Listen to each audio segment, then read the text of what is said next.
Hola! Panibagong araw, panibagong gala. Samahan nyo kami ngayon. Pupunta kami sa Tanato River. So yan, on the way na kami papunta doon. At ito ang aming view. 'Di ba napakaganda? Anyway, samahan nyo kami sa aming biyahe papunta doon. Panoorin nyo hanggang sa dulo. Thank you!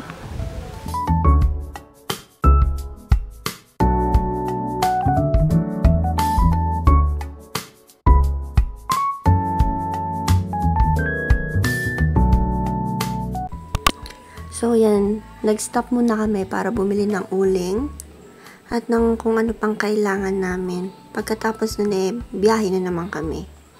'Di ba?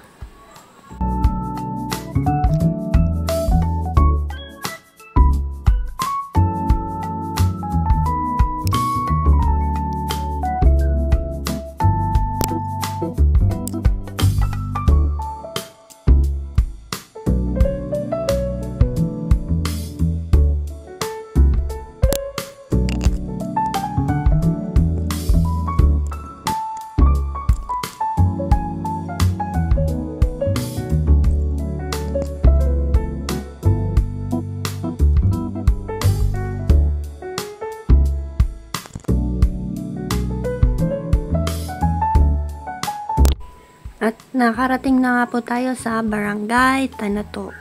Punta tayo sa Tanato River. So, ito. Malapit na tayo niyan, guys.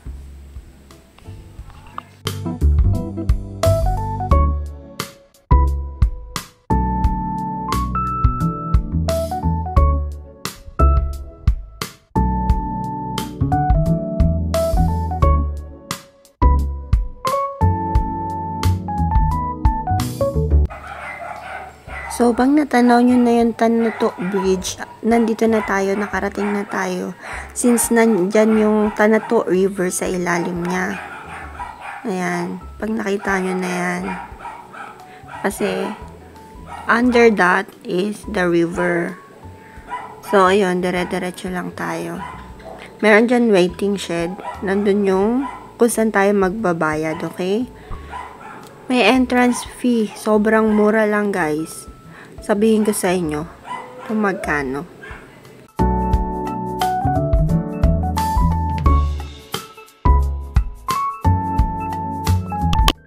So, yan na. Ang aming mga kasama or ating mga kasama si Ate Flora, si Mommy Esther, si Baby Ana, at si Mai. Yan, naghahakot sila ng gamit. Yan si Mai. Yeah. So, yun. Kanya-kanya mo ng hakot. Ayan, nagkakalabasan na ng pera. Well, 20 pesos each lang naman yung entrance. And then, ang cottage is 200 pesos. Ayun. Pwede namang walang cottage. Magdala na lang kayo ng mga picnic table nyo na maliit. Yung pang camping. Camping chair, camping table. Para libre. Doon na lang kayo sa may baba, sa may mga batuhan. Malilim naman at maraming puno. Nagdala rin kami dyan ng duyan. So, ito ang view. Diba, napakaganda, napakalinis, at nakaka-relax, guys. Di ko lang mapapakinig sa inyo yung sounds. Gawa ng sira yung audio ng camera ko, nakakainis. So, yan ang view. Medyo mababaw ang tubig ngayon gawa ng tag-init. Pero kapag medyo, hindi masyadong tag-init, sobrang lamig ng tubig at napakaganda. So, yun, pagpasok nyo dyan, yan agad na sasalubong sa inyo ang napaka-cute na baby. Di naman sila kaya guys, huwag nyo sasaktan if ever makita nyo sila dahil hihingi lang yan sila ng pagkain. Kung ayaw nyo bigyan, huwag nyo saktan, yun lang, ganun lang kadali. So, yan, mag-iihaw na sila, nagre-ready na sila ng kanilang pampaapoy para sa inihaw. Meron na ditong ihawan. Magdala na lang siguro kayo ng pampatong para hindi ganun kalawang. So, kami nakalimutan namin. Yan, nagpapano na si mama ng apoy. Then, yun. Yan, si Ate Flora. Si Mai. Yung isa dyan, nanghaano ng mga langaw. So, ayan, magagawa tayo ng sauce. I mean, si Yana gagawa ng sauce. Tamang hiwa-hiwa lang. Ayan, panoodin nyo muna.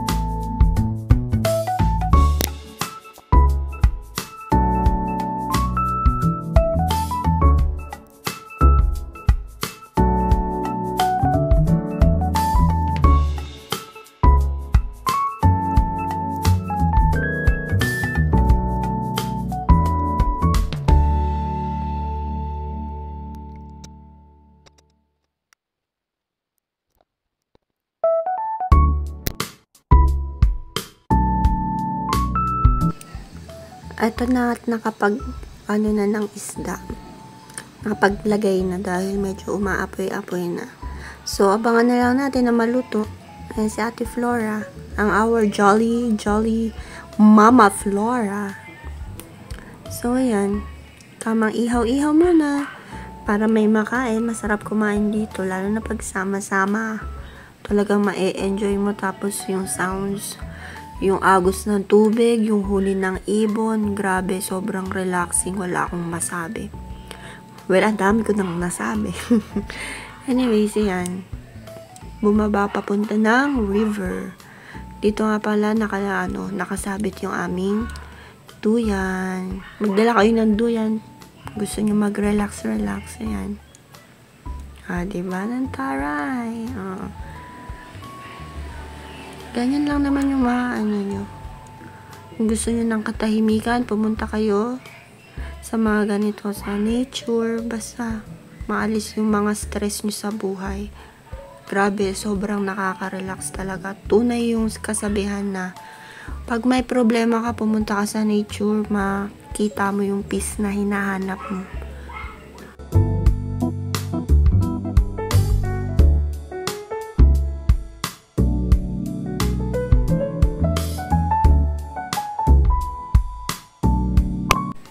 So, yan.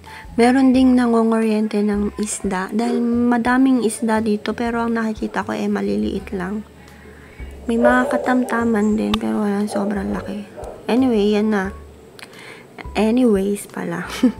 Ayan na yung ating isda, paluto na. Diba? Si Mama, nag-iihaw ngayon. Salit-salitan lang yan, guys. Tingnan nyo, diba? Iba na naman ang nagluluto. Si Maymay na naman yung nag-iihaw. Tsaka si Ate Flora. Ayan, luto na ang ating isda. So, ang baboy naman. Para mamaya kainan na. So, ito. Ate Flora sobrang nalilitos na sa kanyang shades. Dahil dalawa yung salamin niya. Isang shades at isang pangbasa. Kaya tawan-tawa din siya sa pinagagagawa niya. Ayan, si Mami.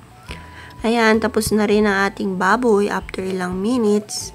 Napakasarap yan, guys. Asin lang, promise. Walang kahit na asin lang. Masarap na. So, ito. Hinihiwa na ang ating pork. Pasintabi sa mga di kumakain ng pork. So, ayan. Nagre-ready na si Mama ng rice.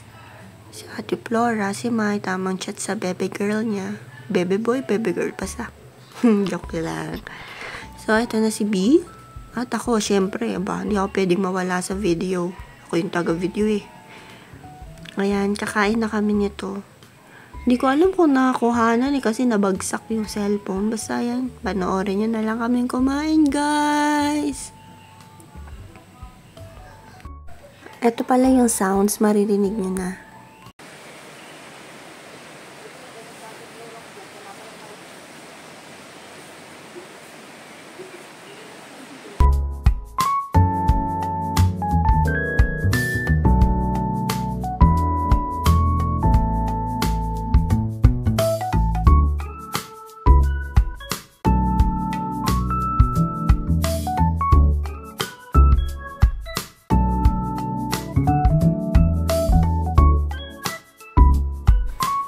Ito yung under ng river. O, diba? Napakalinis.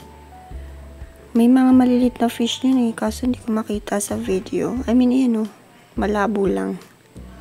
Sobrang layo kasi. Ayan, pa-swim-swim sila. Maliliit lang naman sila, pero nakakatawa na rin naman pagmasdan. Ayun, masaya lang ako na naaalagaan ng mga nature dito. Anyways, ayan. O, diba? Tamang TikTok. Ang aming ate girl. Ayan, part 2. I mean, take 2.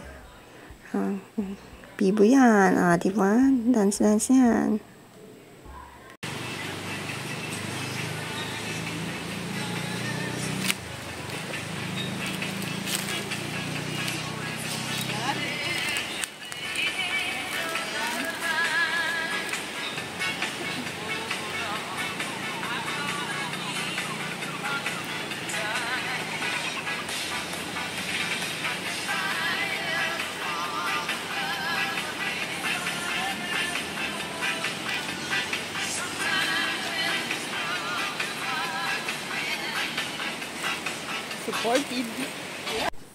So, ayun lang po ang ganap namin ngayong araw. Maraming salamat po sa pagsama. Sa susunod na gala po ulit. Bye!